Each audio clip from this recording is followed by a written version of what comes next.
तर तुम्ही कधी विचार केलाय की तुमचा जो रक्तगट आहे तो कशावरती अवलंबून आहे? तर चला पाहूया. प्रामुख्याने 4 रक्तगट असतात, ए, बी, ए बी आणि ओ.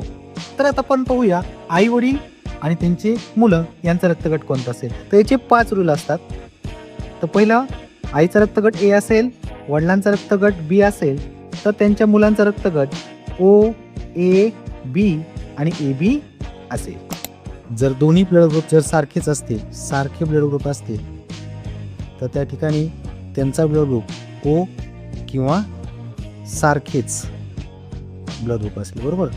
त्यानंतर जर ओ आणि वेगळा ब्लड ग्रुप असेल, तर त्या ठिकाणी त्यांचा जो ब्लड ग्रुप असणार आहे तो ओ आणि वेगळाच ब्लड ग्रुप असणार आहे, जो इथे वेगळा असणार आहे तो. ठीक आहे. त्यानंतर चौथा, ओ आणि ए बी असेल, तर त्या ठिकाणी ए किंवा बी ब्लड ग्रुप त्या ठिकाणी येईल. पाचवा, जर ए बी आणि वेगळा म्हणजे दुसरा म्हणजे कोणता, एक तर ए असेल किंवा बी असेल, त्यावेळेस त्यांचा जो ब्लड ग्रुप असणार आहे हा ए बी आणि जो वेगळा असणार आहे ए किंवा बी. ओके. जर अजून डिटेल पाहिजे असेल तर याचा स्क्रीनशॉट घ्या.